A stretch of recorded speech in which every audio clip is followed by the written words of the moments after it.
Welcome to i-TUTOR Economics NCERT series. We were studying chapter 9 Fiscal Economics and we had covered till the topic the merits and demerits of direct taxes. Today we are going to deal with the next topic, that is indirect taxes. Okay, indirect taxes. An indirect tax is a tax that is not paid directly to the government by the person on whom it is imposed. It is first paid by the producers or sellers, but finally the burden is passed on to the consumer. So the consumer pays it indirectly when purchasing goods or services. So what are the key features of indirect tax? Yes, burden of tax can be shifted. It is very important. Burden of taxes can be shifted. For example, when you buy a shampoo bottle, you pay GST in the price, and the shopkeeper simply collects it and passes it to the government. Okay, so the nature of indirect taxes are regressive because rich and poor pay the same rate when buying goods. A poor person buying a sugar and a rich person buying sugar both pay the same GST rate. So it is regressive. Remember that also, it is regressive. Now, what are the types of indirect taxes? First one, excise duty. This is a tax on goods manufactured within the country. The manufacturer pays the tax to the government, but he adds it to the price and the wholesaler adds it, retailer adds it. Finally, the burden comes to the consumer. So the final burden is on consumer. That is called excise duty. Second one, sales tax. It is collected from the shopkeepers or retailers, but they add this tax to the selling price, so the customer pays it. For example, if the sales tax is rupees 10, the shopkeeper adds rupees 10 to the price of the product. Okay. Then third one, custom duty. A tax on goods imported from foreign countries is called custom duty. Importers pays it first but adds it to the price and consumer pays at the end. For example, if you buy an imported phone, the price includes custom duties. And the last one, entertainment tax. Theatre owners pays it to the government, but they increase ticket price, so the movie goers pay it. And the last one, service tax. It is tax on services like restaurant bills, telephone bills, insurance premiums and so on. And the service providers collect the tax and it sent to the government. So again, consumer bears it indirectly. So what are the different types of indirect taxes? Excise duty, sales tax, custom tax, entertainment tax and service taxes. Now, merits of indirect taxes. Indirect taxes have several advantages. These benefits make them easy for the government to collect and easy for the public to pay. So let's look at them one by one. First one, wider coverage. Indirect taxes are paid by everyone who buys goods or services, whether rich or poor. Even a person who never pays income tax will still pay GST when buying goods. For example, in India, almost all people pay indirect taxes, but only around 2% pay income tax. So this shows how widely indirect taxes cover the population. Okay. Then, second merit is they are equitable, that is fairness in taxation. Indirect taxes can achieve equity if the government charges higher taxes on luxury goods that only the rich consume. For example, high tax on luxury cars, high tax on costly perfumes and high tax on expensive electronics. So this way the rich pay more tax through buying luxury items. Then third one, economical, that is low cost of collection. Indirect taxes are cheap and easy to collect, so the government does not need to collect them from every individual. Producers, wholesalers and retailers, they collect the tax and hand it over to the government. They act as honorary tax collectors. Okay, they act as honorary tax collectors. This reduces the administrative cost. Then fourth one, check harmful consumption, that is sin taxes. This is called sin taxes. Okay, this is called sin taxes. Indirect taxes are used to discourage consumption of harmful goods. Government imposes high taxes on tobacco, cigarettes, alcohol and pan masala. These are called sin taxes because they discourage unhealthy habits. So higher price, lower consumption and healthier society. And the last merit, convenience. Indirect taxes are very convenient for consumers. They are included in the price of goods and services. So consumers pay them automatically while buying. They do not have to fill forms or make separate payments. And because of this, people don't feel the burden of paying the tax. Okay. So these are the merits of indirect taxes. Wider coverage, equitable, economical, checks harmful consumption and they are convenient. Now let's look at the demerits of indirect taxes. Indirect taxes, they have several disadvantages too. These drawbacks affect both the government and consumers. So let's look at them one by one. Higher cost of collection. Collecting indirect taxes is more expensive for the government compared to direct taxes. Why? The government must monitor thousands of producers, wholesalers and retailers. It needs more staff, more checking and more administration. So this makes the cost of collection high. That is why we told that there is higher cost of collection in indirect taxes. Then inelastic. We know that direct taxes were elastic but indirect taxes are inelastic.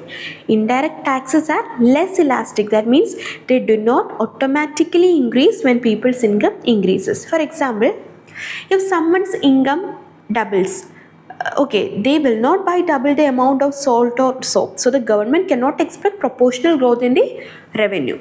And this makes indirect taxes less responsive to economic growth. Third one, regressive. Indirect taxes are often regressive in nature. This means rich and poor pay the same tax amount on a product, but the burden is heavier on the poor because their income is low. For example, if GST on a soap is ₹5, a rich person pays ₹5 and a poor person also pays ₹5. For the poor, this ₹5 is a bigger sacrifice. Now, next, uncertainty.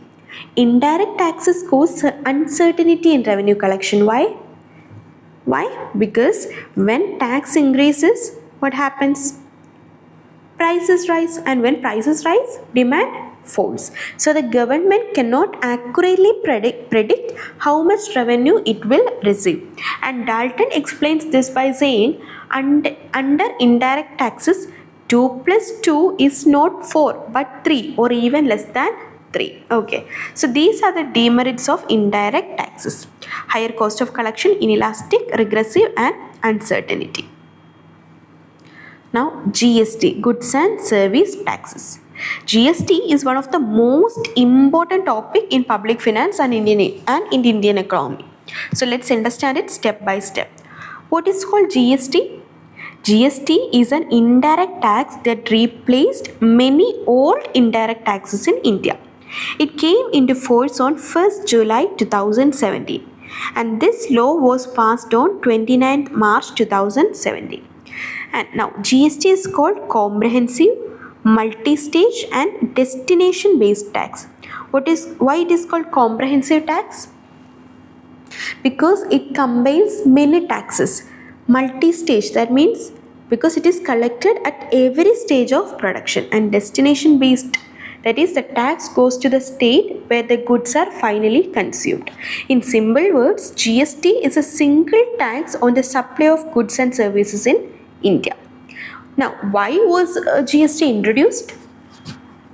Before GST, India had many indirect taxes such as excise duty, then service tax, VAT, CST, entry tax, luxury tax, entertainment tax and so on.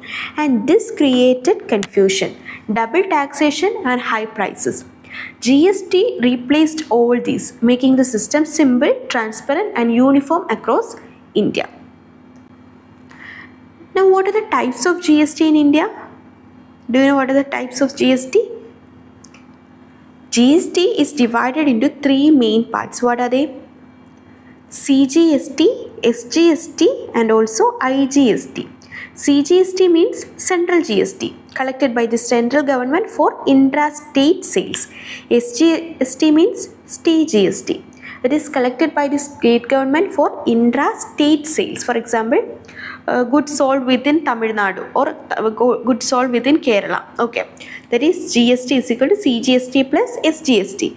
And what is called IGST, integrated GST? It is collected by the central government for interstate sales. For example, goods sold from Kerala to Tamil Nadu. Okay, so GST is equal to IGST.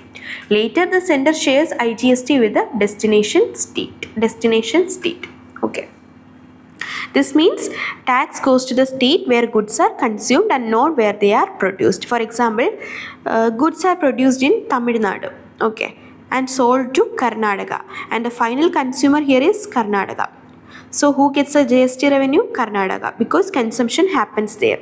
This is why GST is also called destination based consumption tax.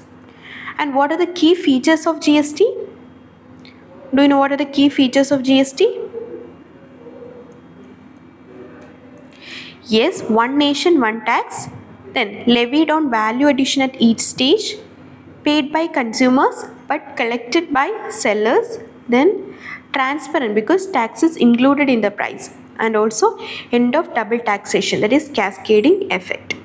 And what is the difference between direct taxes and GST? As we told you earlier, direct taxes falls on income or wealth, falls on goods and services and paid directly to government, and here paid indirectly. Direct taxes, they cannot be shifted, and here they can be shifted to others. And direct taxes, it is based on ability to pay, and here it is same for rich and poor. Okay. Now, components of GST. Under the GST system, tax is divided into 3 components. This helps both the sender and state share the revenue properly. What are they? We told it: CGST, SGST and IGST. CGST means Central Goods and Service Tax. It is collected by the central government. It is applied on intra-state sales. For example, sale of goods within Kerala. Then SGST, State Goods and Service Tax. It is collected by the state government, applied on intra-state sales. For example, sale of goods within Maharashtra. So whenever a sale happens within the same state, CGST plus SGST are charged together and shared between center and state. And what about IGST? Integrated Goods and Service Tax. It is collected only by the central government, applied on interstate sale. For example, goods sold from Maharashtra to Tamil Nadu. So the sender later distributes a part of IGST to the consuming state. Okay. Now, nature of sales tax, VAT and GST. Let's compare the older system with GST system. Sales tax, it is multi-point tax and had cascading effect. Cascading effect means tax on tax, that is called cascading effect. For example, tax was added at every stage and there was a higher final price, that is sales tax. Then VAT, it was also a multi-point tax but no cascading effect because input tax credit was available. And the third one, GST. This is single tax replacing multiple levies. There is no cascading effect because tax is applied only on value addition. Tax credit flows from manufacturer to supplier to retailers and finally to the consumer. Okay. Now, what are the advantages of GST? The main advantage is that it removed cascading effect.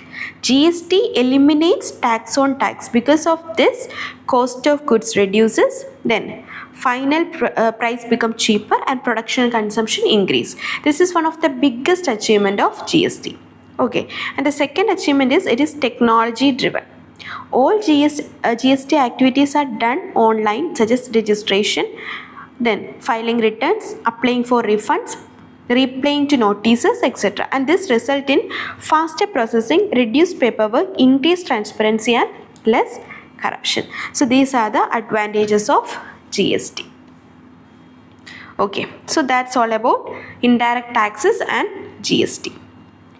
Now, public debt. Earlier, in the 18th and 19th century, government had very limited functions, mainly defense, police and justice, and because of this their expenditure was small, so their taxation was also minimum. But in the 20th century, what happens? The situation changed completely. Why? Because modern governments become welfare states. They started spending on education, health, social security, development projects, infrastructure, poverty removal and industrialization. And for all these activities, tax revenue alone was not enough. So the government began borrowing money from individuals, banks, private institutions, foreign governments and international organizations such as IMF, World Bank, etc. And this borrowing taken by the government is called public debt. Okay, this borrowing taken by the government is called public debt. In underdeveloped countries, the amount of borrowing is very high. So many fall into a debt trap, meaning they borrow again just to repay the old loans.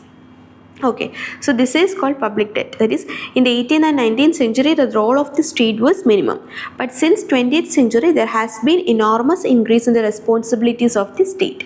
Hence, the state has to supplement the traditional revenue sources with borrowing from individuals and institutions within and outside the country. The amount of borrowing is huge in the underdeveloped countries to finance developmental activities. The debt burden is a big problem and most of the countries are in debt trap.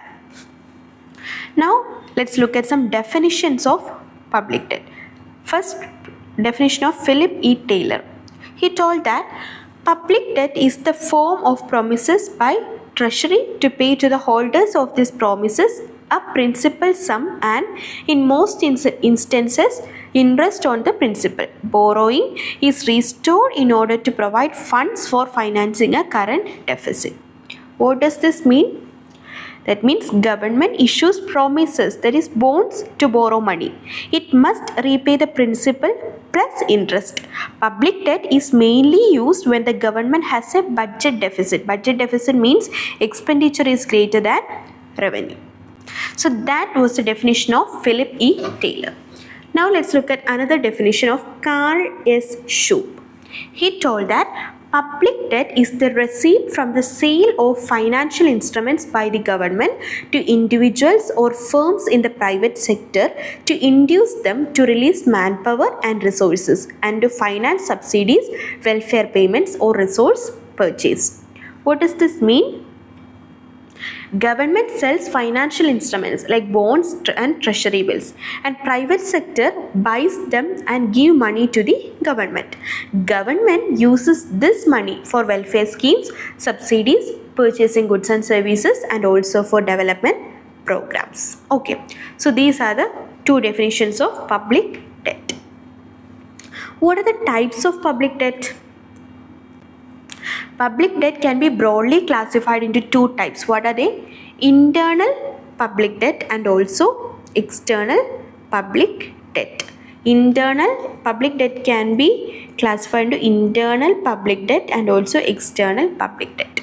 So first let's look at the internal public debt. It is also called domestic debt. This is the loan taken by the government from within the country. Okay, it does not create any burden on the foreign exchange. It is simply a transfer of wealth from citizens or institutions to the government. Now, what are the sources of internal public debt? Of course, individuals. People purchase government bonds, treasury bills and securities, right? Then banks. Both private and public banks are included. Banks buy government bonds as a safe investment. Then for non-financial institutions like LIC, UTI, GIC, etc., they regularly purchase government securities. Then central bank or RBI. RBI can lend money directly to the government. It can also create money, that is deficit financing, to meet government expenditure. So this is about internal debt. What is called external public debt? This is the loan taken from foreign countries or international organizations. It has to be repaid in foreign currency, so it creates a foreign exchange burden. Okay, external debt is usually used for development projects, technology, import of machinery, etc. Now, what are the sources of external debt? First one, international organization. Then second one, foreign governments. International organization include IMF, World Bank, IDA and ADB. Then foreign governments means loans from countries like Japan, USA, Germany, etc. So this is called internal debt and external debt. Now let's look at the causes for the increase in public debt. Public debt means the money the government borrows when its own income is not enough. Why does this borrowing keep increasing? Okay, let's learn it like a story. First, war and preparation of war. We know that war is extremely costly. Even preparing for war, like buying modern weapons, missiles, nuclear technology, etc., they also need huge money. And government revenue is not enough for this. So the government borrows. For example, India's defense budget increases every year to maintain security. And this often leads to borrowing, and that is about the war and preparation of war. And the second one, social obligation of a welfare state. Modern governments are expected to take care of people. They must spend on public health, sanitation, education, insurance, transport and minimum basic needs. All these require huge money. So when taxes are not enough, government borrows to fulfill these welfare responsibilities. Okay, think of it like this. A parent taking a loan to pay children's school fees and medical expenses. Like that, government also take loans. Then third one, economic development and budget financing. To develop the country, the government must build railways, power projects, irrigation projects, heavy industries and so on. So these projects need massive investment which can't be met only from revenue. Also, government often spend more than it earns. That is called budget deficit. So to fill this shortage, government takes loans. Fourth one, employment. Unemployment is a major issue. To create jobs, government spends on infrastructure, then public work, rural employment program and urban development. These programs require large funds. So government takes public debt to generate employment and fight recession. Now, fifth one, controlling inflation. When too much money circulates in the economy, what happens? Prices rise. And one method to control inflation is government borrows money from people and money is removed from circulation. This helps reduce inflation but also increases public debt. And the sixth one, fighting depression. In depression means economic slowdown. In depression, private companies stop investing and demand falls. To revive the economy, government spends more. This is called compensatory public spending. Okay, this is called compensatory public spending. Okay, since tax revenue is low during depression, the government borrows from within the country or from external sources. So that is all about causes for the increase in public debt. Now, methods of redemption of public debt. Redemption of public debt means repaying the loans that the government has taken. Just like individuals repay loans, the government also follows certain methods to clear its debt. So let's learn it by one. First one, sinking fund. This is the most systematic and safest method. The government creates a separate fund called sinking fund. Every year, it deposits a fixed amount into this fund. Over time, the money grows and becomes enough to repay the debt, both principal plus interest. That is called sinking fund. Second one, conversion of loans. Conversion means changing old loans into new ones, usually with a lower interest rate. If the government has a loan with high interest, it converts it into a loan with lower interest. This reduces the interest burden. Okay, economist Dalton said conversion helps relax the debt burden, like converting your 12% personal loan into a 9% loan to reduce EMI. Okay, then budgetary surplus. When government revenue is greater than government expenditure, we call it a budget surplus. We know that, right? This extra money can be used to repay the debt. However, surplus budgets are rare in modern welfare states, and government rarely has extra money because demands are huge. Then, terminal annuity. The government repays the loan in equal annual installments. Each installment includes part of principal plus interest, like paying EMI every year until the loan is cleared. This is considered an easy and disciplined method. Then, repudiation. This is the most unethical and dangerous method. Government simply refuses to pay back the loan. It denies its responsibility to pay. It is like telling the lender, I won't give you money back. If a government does this, it loses trust and no one will lend in future. Hence, it is almost never used except in extreme situation. Then, reduction in rate of interest. During financial crisis, the government may forcefully reduce the interest rate on its debt. This reduces its repayment burden, like asking the lender to reduce interest because you cannot afford it. This is also not a popular method because it hurts investors' trust. And the last one, capital levy. This is a one-time tax on people's capital asset like property, wealth, gold or shares. It is applied only above a certain minimum limit, usually imposed during war or major crisis, and money collected is used to repay large debts, like collecting money from wealthy people during emergency. This method is controversial because rich people oppose it strongly. So what is capital levy? When the government imposes levy on capital assets owned by an individual or any institution, it is called capital levy. This levy is imposed on capital assets above a minimum limit on a progressive scale. The funds so collected can be used by the government for paying off wartime debt obligation. This is the most controversial method of debt repayment. Okay. So these are the different methods of redemption of public debt: sinking fund, conversion, budgetary surplus, terminal annuity, repudiation, reduction in rate of interest, and also capital levy. So let's stop it for today. Hope you understand. Thanks for watching.